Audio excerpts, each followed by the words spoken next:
Today's gospel is from Matthew, chapter 2, verses 1 through 12. In the time of King Herod, after Jesus was born in Bethlehem of Judea, Magi from the east came to Jerusalem, asking, "Where is the child who has been born King of the Jews? For we observed his star at his rising, and we have come to pay him homage." When King Herod heard this, he was frightened, and all Jerusalem with him. And calling together all the chief priests and scribes of the people, he inquired of them where the Messiah was to be born. They told him, "In Bethlehem of Judea, for so it has been written by the prophet, 'And you, Bethlehem, by the land of Judah, are by no means least among the rulers of Judah, for from you shall come a ruler who is to shepherd my people, Israel.'" Then Herod secretly called for the wise men and learned from them the exact time when the star had appeared. Then he sent them to Bethlehem, saying, "Go and search diligently for the child, and when you have found him, bring me word so that I may also go and pay him homage."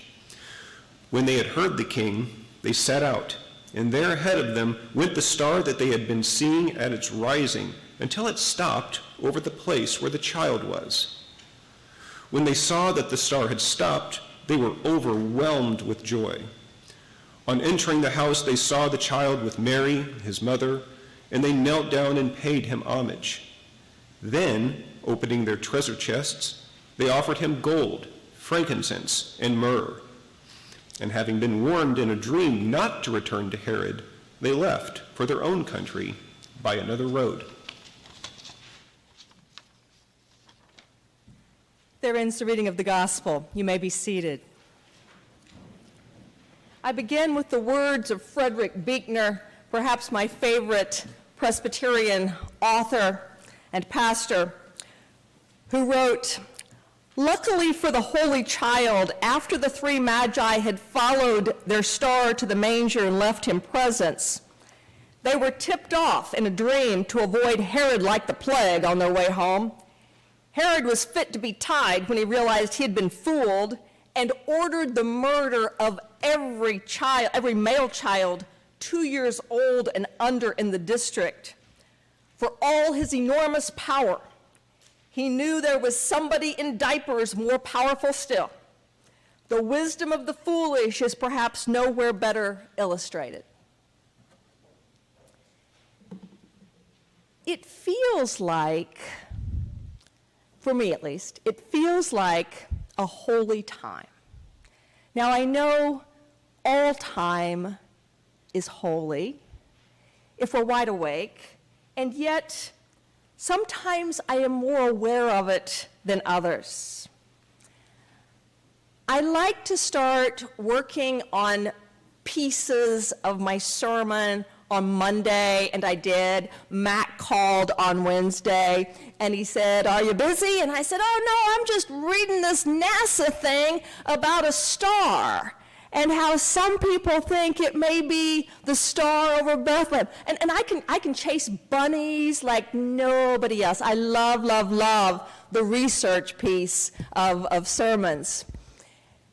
And I love what happened in children's sermon. You know, pointing out the differences between tradition and what the text actually says. And all of that is sort of a brain exercise.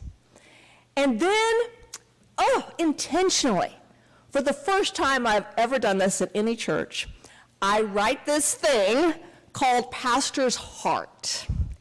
And my goal there is really not to teach. My goal is really to be vulnerable and to say where my heart is that particular week. And so that happened this week, and everything changed. January marks a new year when many of us probably consider this thing called New Year's resolutions. I was the kid, like in first, second, third grade, who was exceedingly keen on New Year's resolutions. I always wrote them out and shared them with everybody I knew. And then I discovered that I didn't really keep them, so that would be called a waste of time. So I stopped doing New Year's resolutions. I know that we could all be more mindful of the food and drink that we take into our bodies. I know we would all benefit by exercising 30 minutes a day, at least 5 days a week. More sleep. I bet most of us could benefit by kicking a bad habit and replacing it with something good.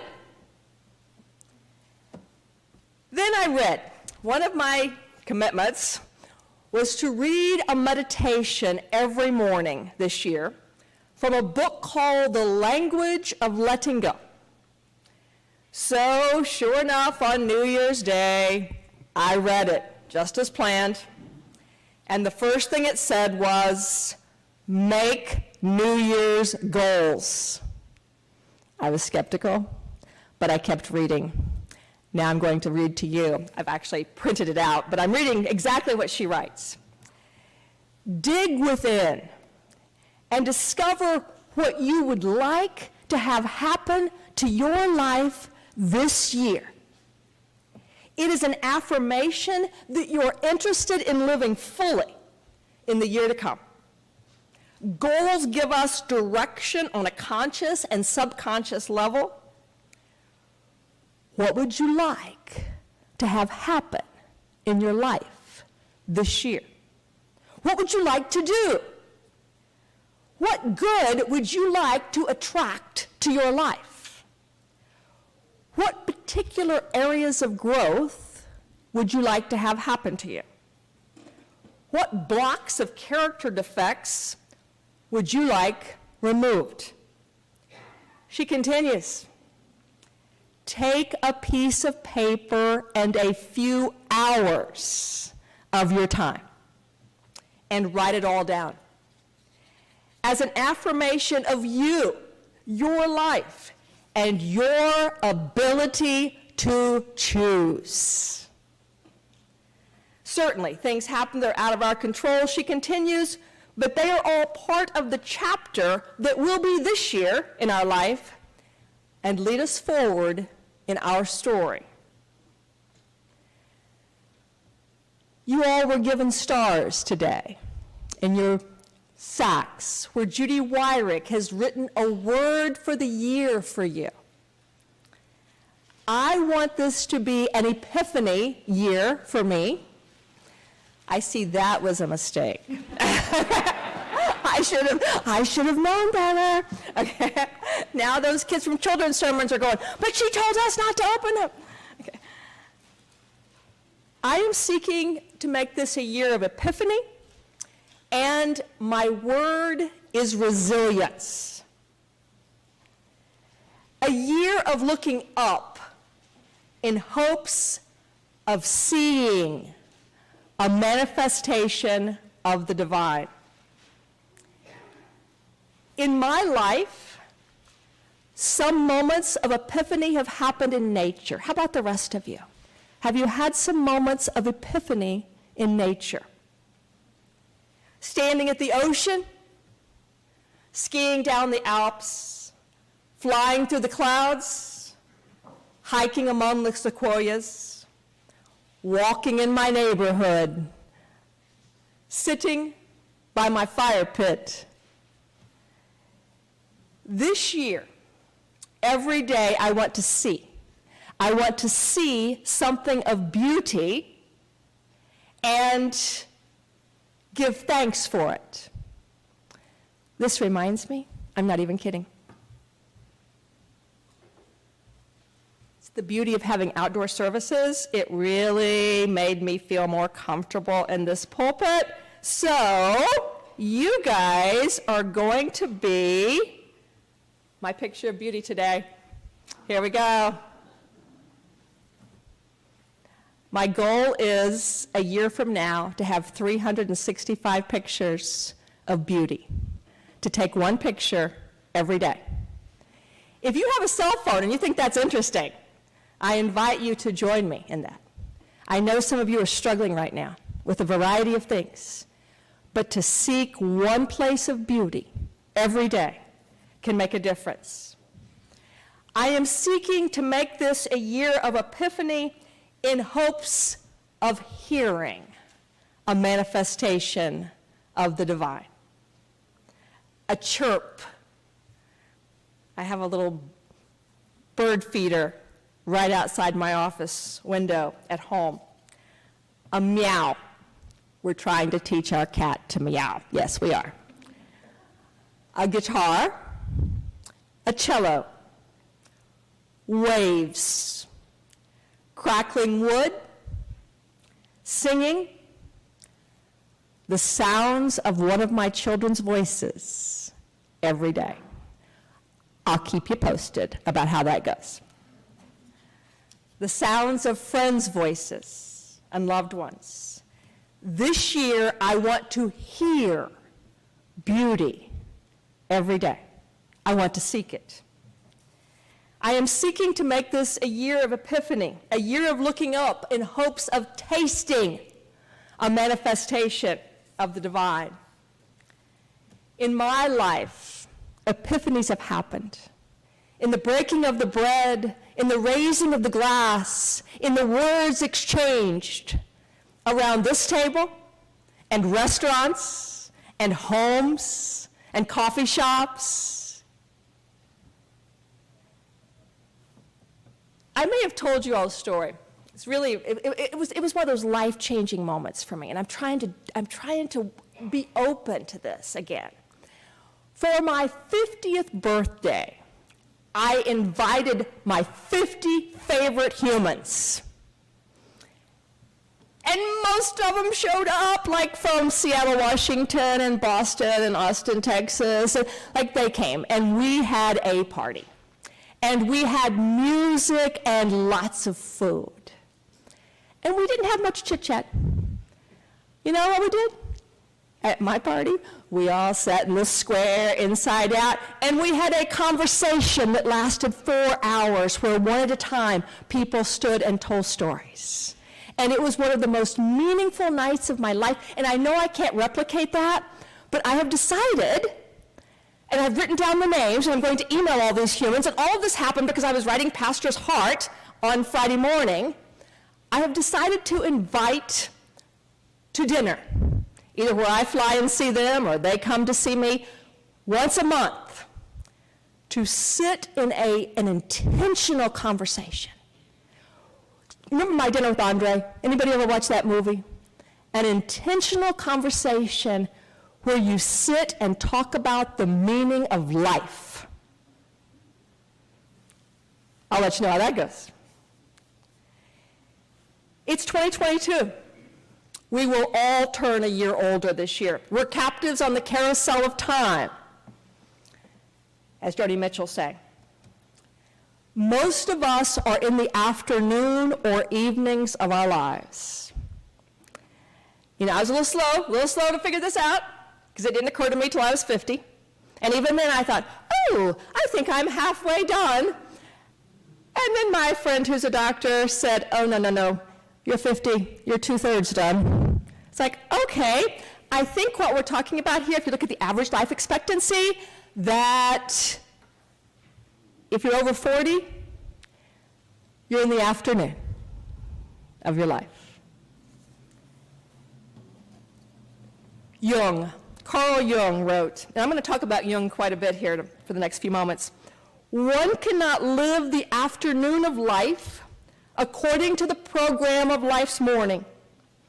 For what was great in the morning will be of little importance in the evening. And what in the morning was true will at evening become a lie. Interesting. As I read Jung this week, I kept thinking of Tim, because I think the first time I actually ever read Jung was in that modern religious thought class when I was in the morning of my life. I was still in my 20s at that time. But Carl Jung has had a tremendous influence on thought in the 20th century. He constructed the idea of the two halves of lives that I've talked about before, but I always talk about it in terms of Richard Rohr, because I'd forgotten that it was Jung who actually constructed this idea. The first half of life is the building up of our sense of identity, importance, and security.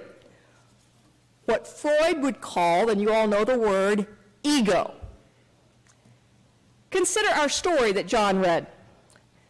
The Magi were astronomers, and they just saw the coolest star. Like, this is a great job. They're working. And then the king calls them. Ooh, attention from the king. This has got to be a real ego trip. And then they have a dream. And the dream calls them out of their ego. The dream calls them to go home.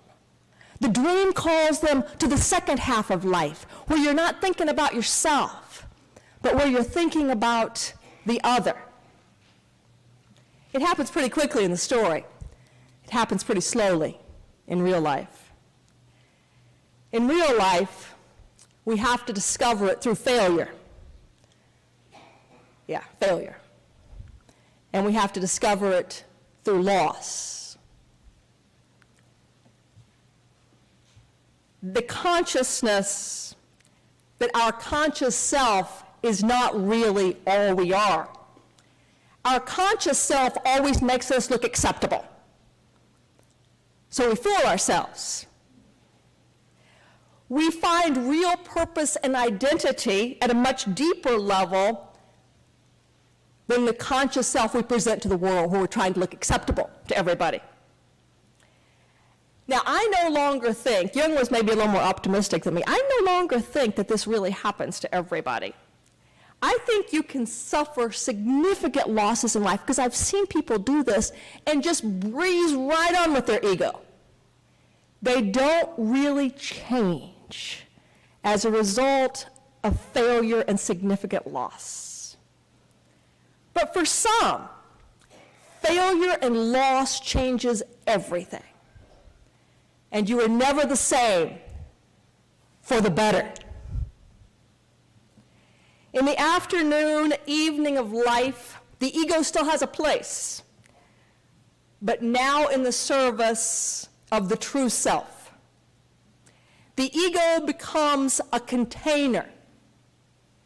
This is what Jung means by the grounded person. Jung had health problems like many here do. And he writes of his own experience. He writes, "It was only after my illness that I understood how important it is to affirm one's own destiny. In this way, we forge an ego that does not break down when incomprehensible things happen, an ego that endures the truth, and is capable of coping with the world. Then, to experience defeat is to experience victory." Wow. As I said a few moments ago when I was given this beautiful stole, I have really come to love you all. I have learned so much from you. You are real people. I am grateful for the authenticity. You are people who have known illness. You've known defeat. And you have been able to endure. You've been able to endure truth. And like Jung, I have come to think that facing truth may be the most difficult of our tasks. Those Magi had to endure the truth that Herod had ordered the murder of all little boys under the age of 2. When Jung talks about the second half of life, the afternoon of life, he says that it's when we discover that meaning will not be found in being successful. He writes, "Meaning makes a great many things endurable, perhaps everything. And our various problems are not solved by psychotherapy," and remember he was a psychotherapist, "but authentic religious experiences." Jung had a significant influence on Bill Wilson. Anybody know that name? He was one of the co-founders of AA. Wilson said a vital spiritual experience, an epiphany, is the best healing for addictions. Isn't that interesting? An epiphany with a reality greater than you, where you no longer need to be special, or wealthy, or famous, to feel alive. Because now aliveness comes from the inside out, not the other way around. An epiphany with the divine is not an intellectual idea. It does not need to be defended or proven or even believed. Embrace the naked experience itself, the numinous, transcendent experience of longing and intimacy within you. No idea that we can have about God is God.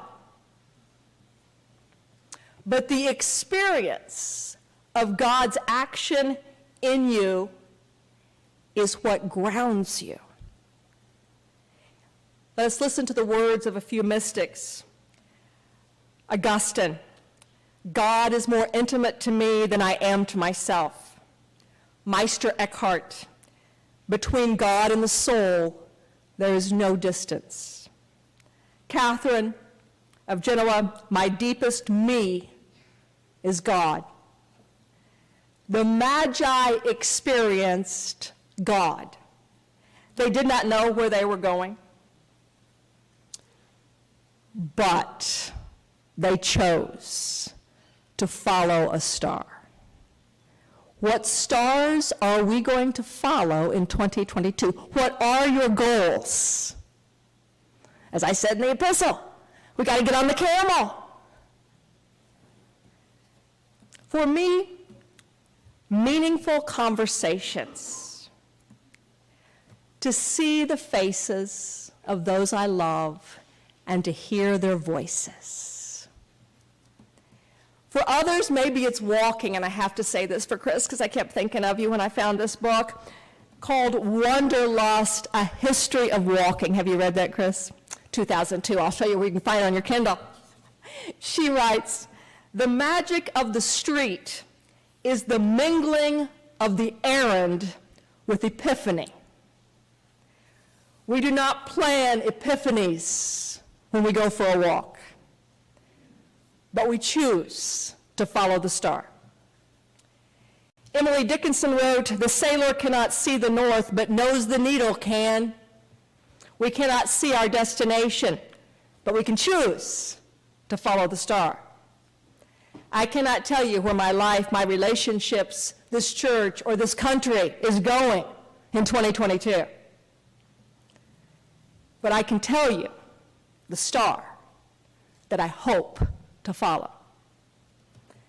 I hope to follow by the way of love, intimacy, and vulnerability. I want to go by the way of justice, truth, and honesty.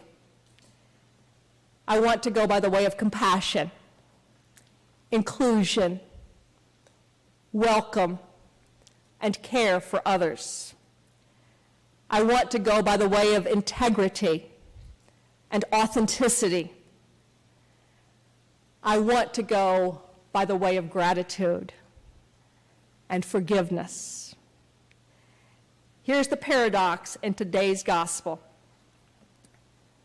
The Magi did not know their destination, but they knew the way by following the star.